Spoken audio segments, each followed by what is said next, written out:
Hello everyone. أهلا بيكم في تعلم الإنجليزية. Learn English. So today we have reached the time in which we have our review episode. Today we will review what we have studied together in the past 14 episodes. So we will take a second look and we will see how much you remember about what we have studied together. So let's not waste any time and let's start directly, and let's remember from episode 1 what we have studied, have some practice, and see how much you remember. Okay, so we have talked about expressions and we have talked about grammar parts. And for the grammar, the first grammar point that we discussed together was both and, either or, and neither nor. Do you still remember that? Do you still remember their names or how we use them and their meanings? So let's together remember the meaning of each one, how we use it, and what we use it with. We used them when we wanted to speak about comparisons. And if you don't remember the meaning of comparison, comparison is finding similarities. And we used both and, neither nor, and either or to show similarities, to show that two ideas are similar together. So here we have both and, which means not only but also, or the other as well. So they were hungry, they ate both the cake and the pie. So here we have both and, we're joining two ideas together and two ideas are similar in ate. We can have them in the middle of the statement or we can have them in the beginning of the statement. So again, if we would like to use them to show similarities, we can use them in an example like both me or both my mother and my sister are very good at math. Both and are, because I'm talking about plural now, the verb that we have is always going to follow the plural form. So this is the first one that we had. The second one was either or. And here we have one or the other of two, but not both. Not this or this.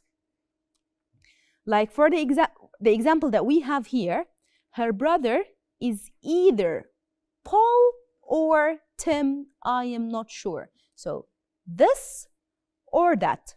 So here we're talking about one option, one thing out of two.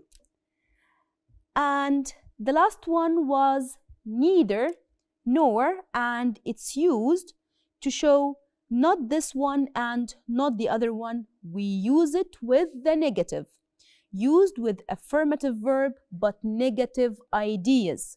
So when I say I don't like, for example, I don't like driving. My friend doesn't like driving. Okay, so both of us, no. Both of us driving, no. So in this case, neither I or my friend nor my friend like driving. So the statement itself is written in the affirmative form, but the meaning is showing a negative idea. It's not me, not her. When we talked about this, we were talking about animals, and at that time we were speaking about similarities and differences, and I still remember one of the examples I gave you was talking about giraffe. So at that time we said neither a giraffe nor a tiger have tentacles or have fins. Not this, not this. So in this case we're talking about two things and both of them share the same idea. So both of them know, but in this case we're talking about both know, but the statement is written in affirmative form. Let's have some practice for that. I want neither water nor soda. I am not thirsty. So this is no and this is no. You can choose. We can go to the French restaurant, the pizza place. So choose one option here. Either the French restaurant or the pizza place. Now take a look and think, what are we going to complete it with? I am very sad. Pat, Andy came to the party.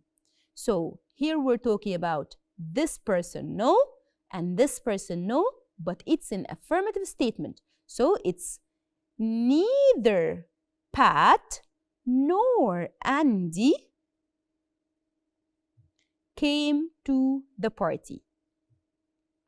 Chicago, New York are important American cities. So we have this and this. So in this case, if we are talking about two things that share the same quality or share the same idea, it's both and. So both Chicago and New York are important American cities. Their car is black, red. I don't remember. So choosing one of two options, it's either black or red. I don't remember. And for the last one, poor Charles. He broke his left leg, his right arm in an accident. So here we have two ideas, both of them, yes, both affirmative ideas, so both and. So he broke both his left leg and his right arm. By this, we have remembered the first part, which is the grammar. Let's see if you still remember the second part of the first episode, which was the animals and the animal body parts. In that episode, we talked about animals and animal habitat, and we said that animals live in different places. We have animals that live in deserts. We have animals that live in aquatic environment. We have animals that live in snow, animals that live in farms. So we have looked at different places that animals might live in. We had forests as well. And we have looked at animal structure, the body parts of the animal. So let's take a look and let's remember together the animal body parts.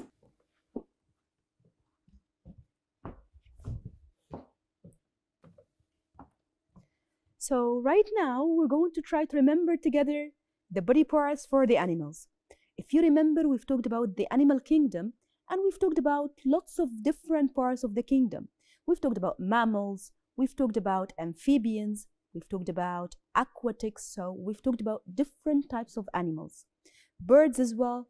So right now, we're going to play a game. I will show you the word, and I want you to think if you remember the meaning of the word. And then I will show you the picture of this body part. So the first one is fur. Fur. Do you remember the meaning of fur? Which part of the animal kingdom, which animals had fur? So think about it. And if we're talking about a tiger, the tiger has fur. If we're talking about the bear has fur. And this is fur. So fur is what covers the animal skin, especially in the cold areas. And then we have feathers. Do you remember feathers? So the feathers were a basic feature for a certain type of animals. The feathers were the feature for, exactly. Feathers were basically for birds. So this is how feathers look like. Do you remember that one?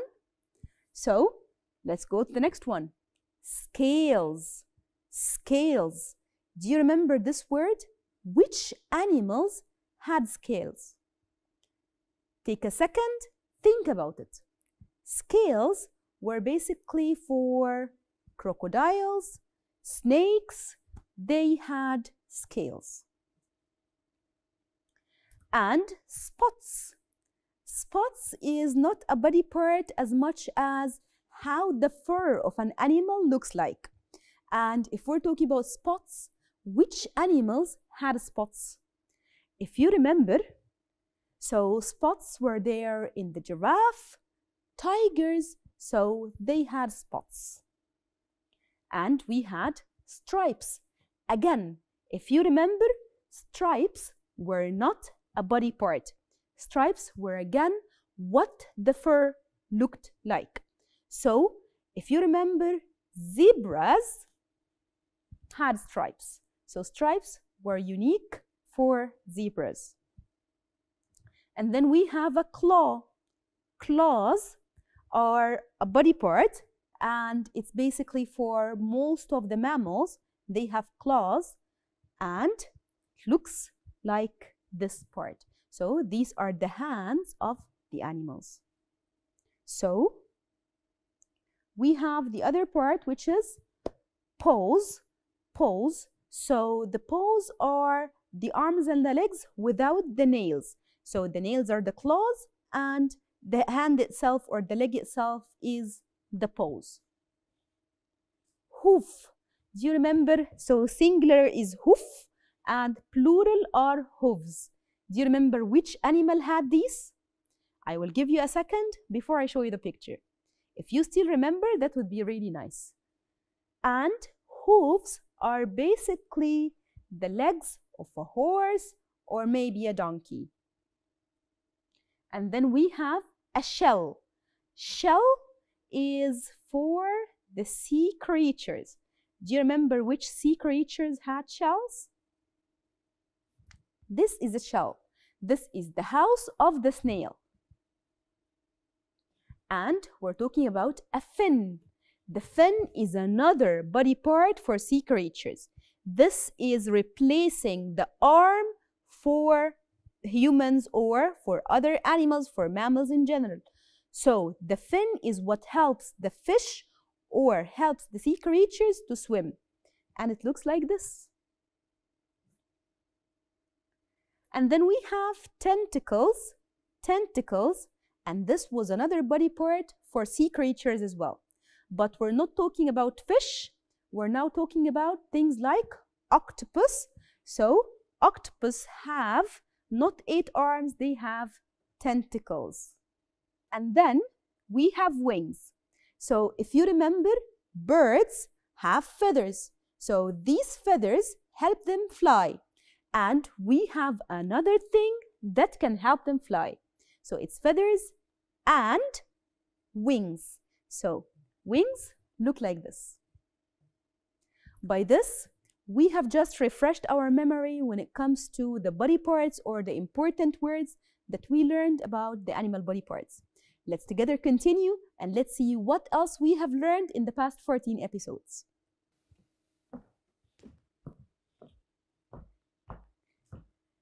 So we have also looked at other things in other episodes.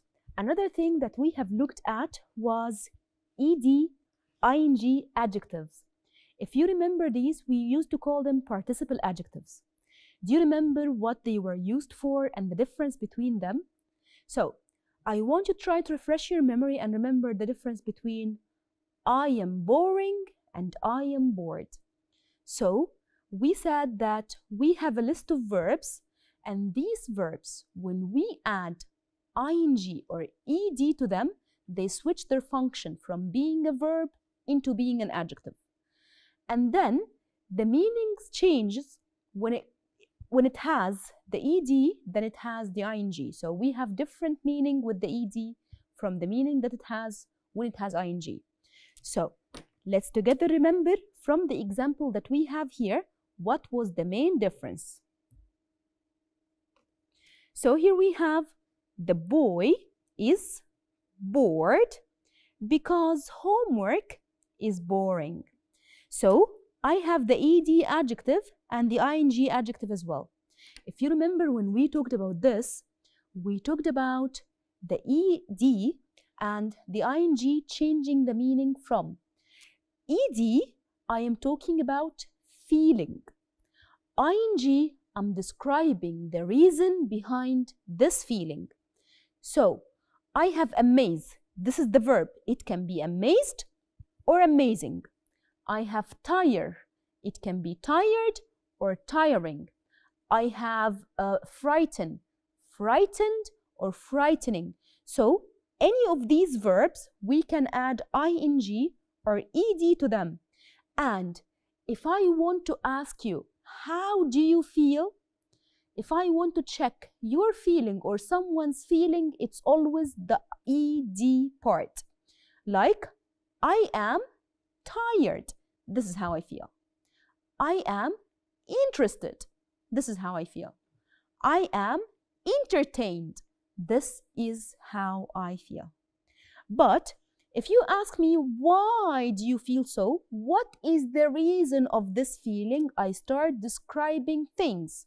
So if I describe the reason or the source of this feeling, now I'm using the ing adjective. Like our boy here. His feeling is bored. What is the reason? Homework. So if I want to describe homework, homework is boring. So the boy is bored, ed, because homework is boring, ing. I hope you still remember that. So let's have some practice for it and let's see if you can make sentences related or not. So now let's look at the girl in the picture and let's try to make a sentence about how she feels and the reason behind this feeling. So, does she look bored? Actually, no. So now we have the complete opposite of bored. What is the complete opposite? So the verb bore, the opposite is interest. So I will give you a second. Create a sentence with the verb interest. Talk about her feeling. Talk about the reason. Why does she feel like this? Describe the source of this feeling. Describe what makes her feel like this. So take your second, think about it, and let's do it together. So if I'm talking about the girl, so her feelings, the girl is interested. Why? Because the book or her books is interesting. So feeling interested because the books are interesting, and this is how it looks. See it? So the girl is interested because books are interesting. We have these people who are in the cinema, and I want you to describe how they feel, the reason behind the feeling. So I will help you with the verb entertain. So if we're talking about the verb entertain, create your sentence. How they feel, the reason behind it. So take a second and let's do it together. So people are feeling, or people are interested because the film or the movie is interesting. Or if we use entertain, people are entertained because the movie is entertaining. So we can use interest, we can use entertain, that we agreed. People are entertained because the movie is entertaining. One more. So these people are in the theme park. So how do they feel? Like, wow! This is called, the verb is amaze. Interest is fine as well. So we can say interesting and interested, but let's choose a different verb so we can practice more than one. So amaze, if we're going to use the verb amaze, so how the sentence would be?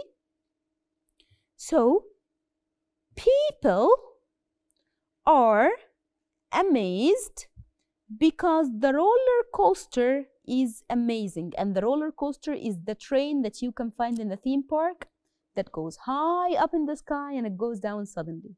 It's called the roller coaster. So, people are amazed because the roller coaster is amazing. If you would like to change the pattern, it's not this because that, you can say the roller coaster is amazing and it makes the people feel amazed still. So you change the pattern, you change the structure, it doesn't really matter as long as we're talking about feeling and we're talking about cause. The girl, how does she look? What does she feel? Why does she feel like this? Think about it. So, I will choose the verb relax. So, go for relax. Take a second, see how you're going to create your sentence. So, here we have this music, and we can say, she is relaxed because music is relaxing.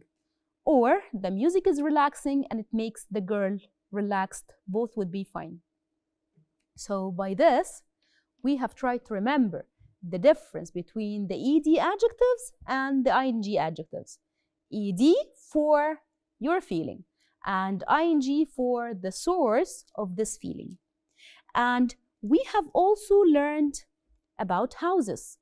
And to remember what we talked about when it comes to houses, we're going to do a reading. So let's read together, and I want you to think, would you go for a house like this? Would you rent or buy a house like this? Why or why not?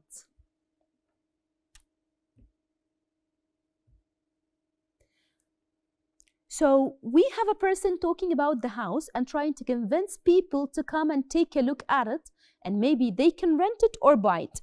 He is saying the house is situated in an unsafe, dirty London suburb. Okay, situated here means located. Suburb means far away areas. So if we're talking about a suburb, this is the area which is not the center of the city. In any city, we have the center, which we call it downtown.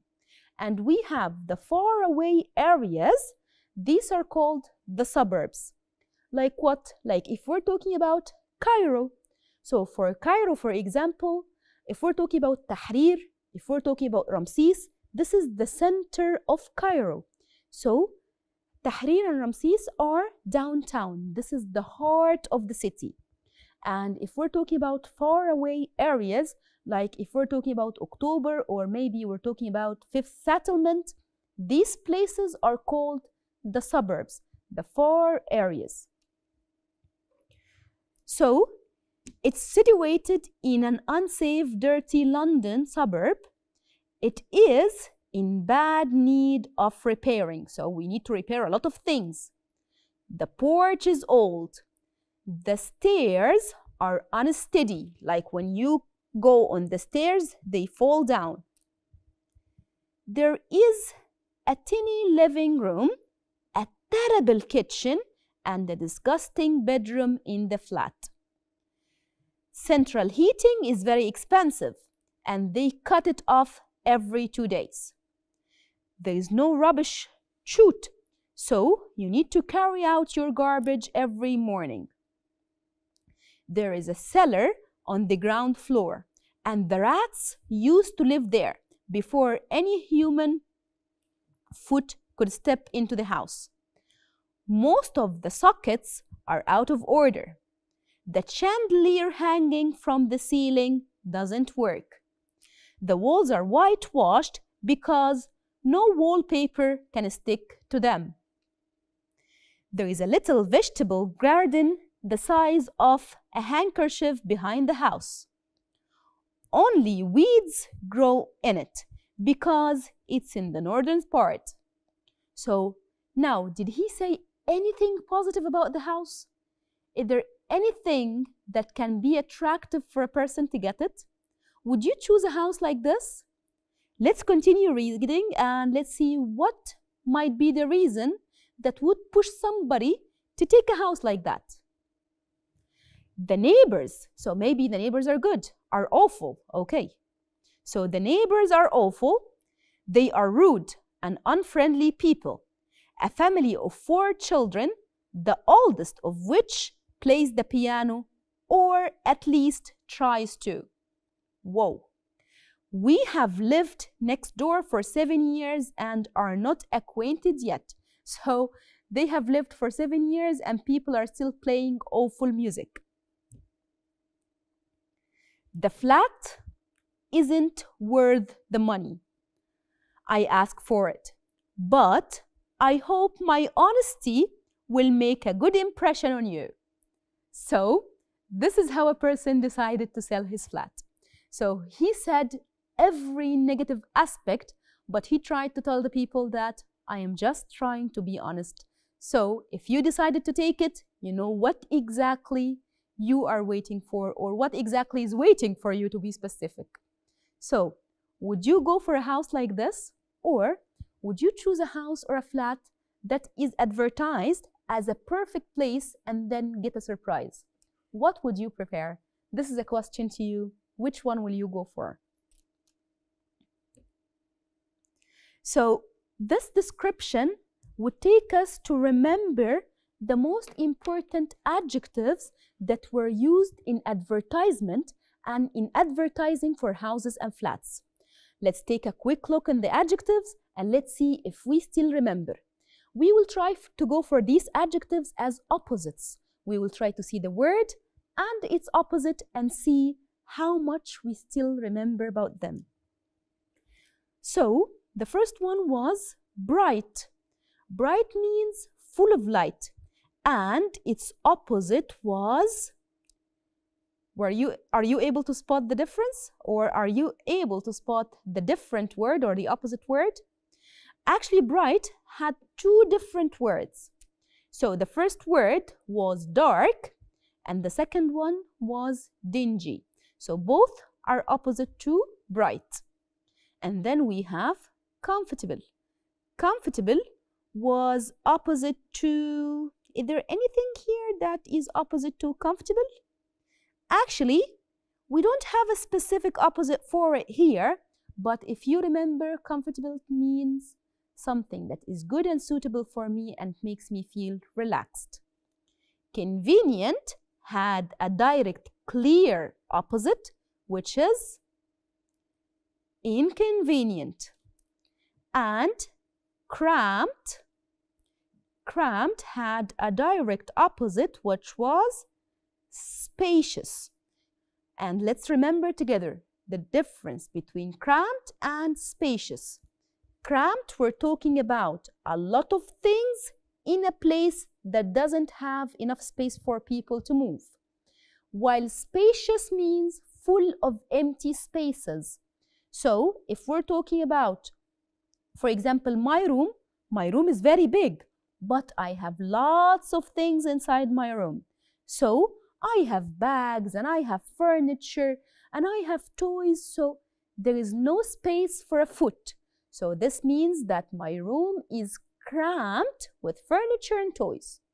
So cramped, it has no space for people to move or for you to move, while spacious, full of space. And then we have dangerous, and the opposite was safe. So dangerous and safe. And we had dark and dingy, we talked about them. Expensive, and if you remember when we were talking about this, we said that expensive is a neutral word and it depends on the situation, whether it's positive or negative, because if you're selling an expensive flat, this would be something good, but if you're buying an expensive flat, it's not a very good thing. And the opposite was, so expensive, cheap, good. So spacious, we said it's the opposite of cramped. And then we have huge, which is the opposite of small.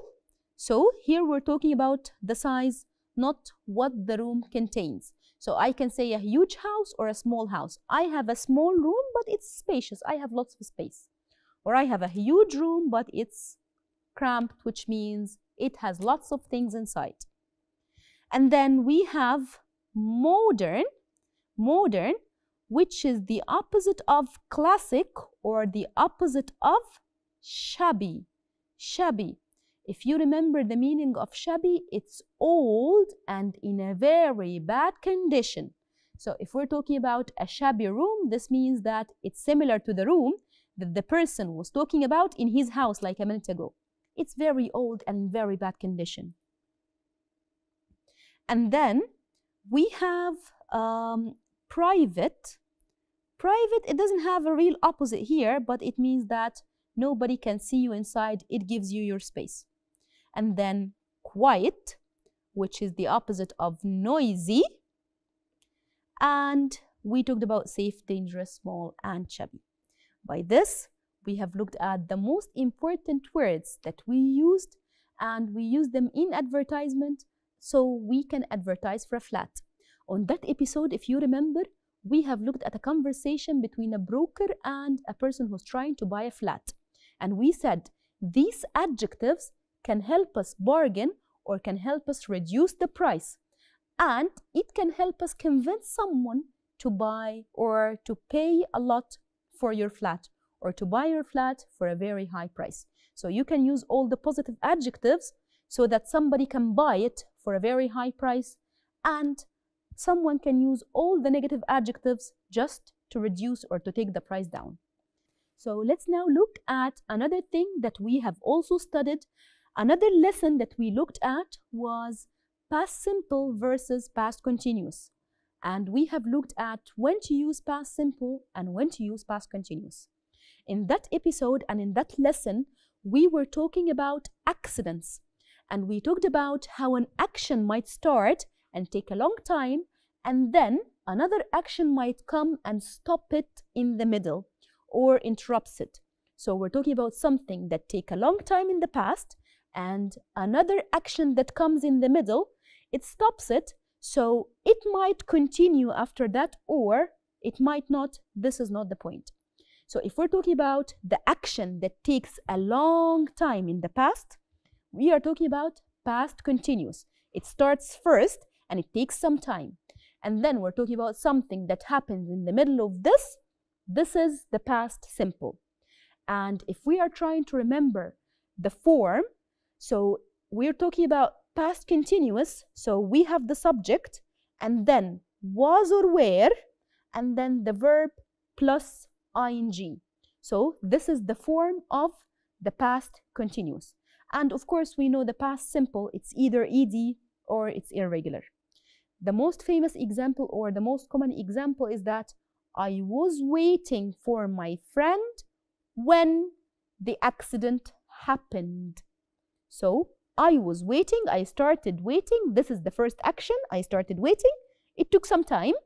And then in the middle of waiting, accident happened. So the accident happened in the middle of this waiting. So first action that takes long time or that takes some time is past continuous. The interruption is past simple. Let's see if we can do some practice for that. So this is very similar to what I was just talking about. She, an accident, she was driving back home.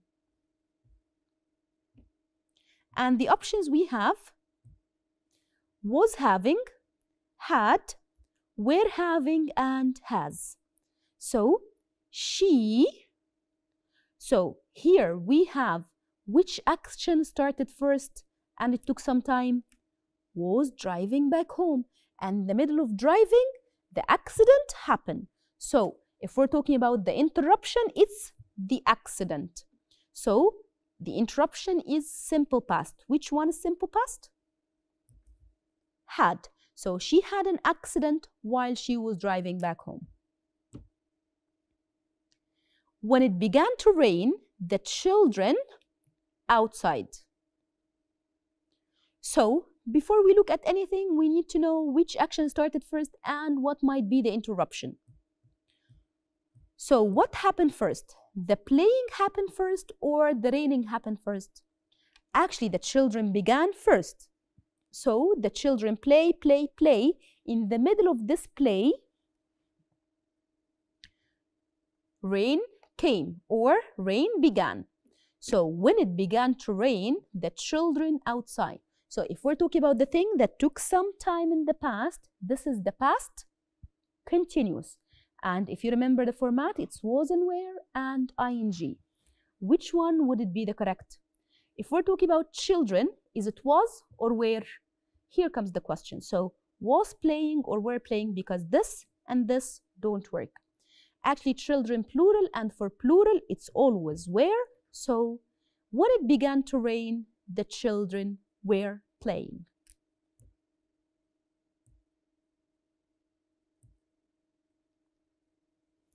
Tom was flying a kite when him. So which action happened first? The kite or this so or has? So, was, so, were, seeing, and see. Which one happened first?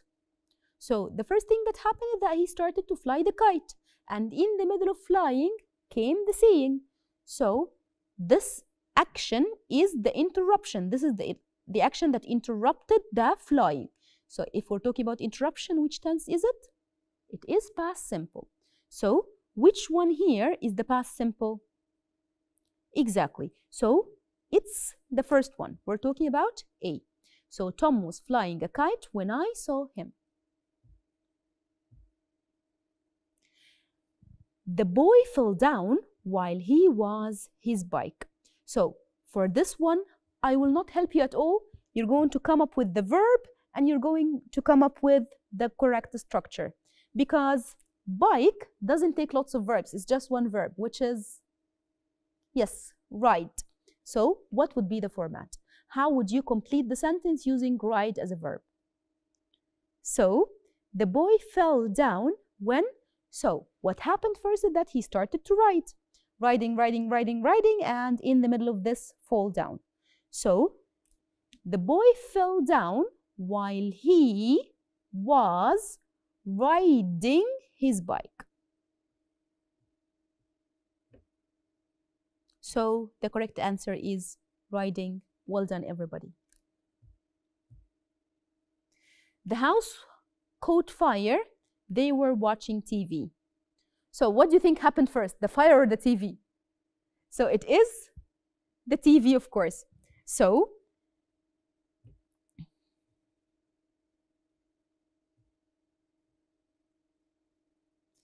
here we want to see which one will we use. So the house caught fire. They were watching TV. While, but, because, and when. So all of them would be valid, but they would give different meanings. So if I use but, for example, the house caught fire, but they were watching TV, this means that they know that there is fire, but they ignored it and they watched TV. So I can use it, but the meaning would be a bit crazy. And I can use because. It can work, but it would give a complete different meaning. It would give me the meaning that watching TV, or to be specific, that the fire is a result of watching TV. So the house caught fire because they were watching TV. This means they watched TV and the result, the house caught fire. Still, the meaning is not okay. So what would make the meaning balanced is while. So the house caught fire while they were watching TV. So this is what will balance the meaning. So this means that they started this and in the middle of it something else started. So she was reading a story, they found her. Okay, so she started the story first and then they found her. So she was reading the story when they found her. Again, because would be fine, but would be fine, but the meaning will be completely different. And for the next one, he was playing basketball when the fire.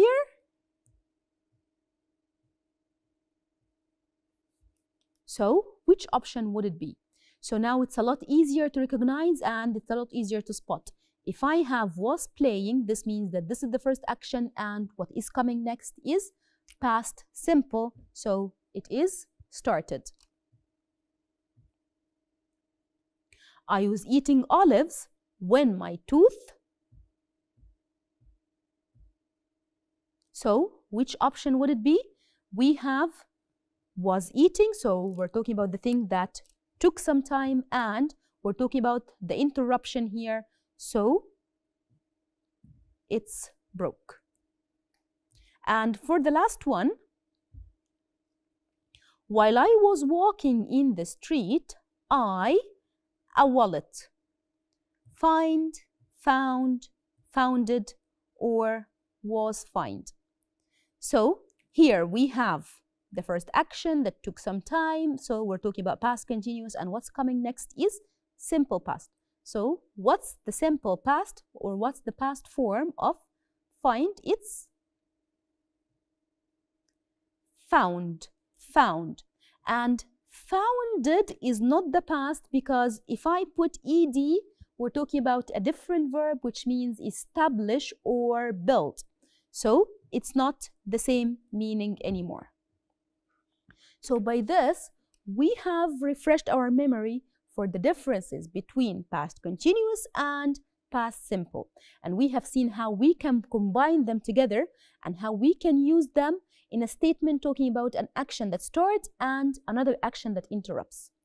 Another thing that we have talked about in our episodes, a lesson that was about natural disasters. Let's see if you still remember the vocabulary related.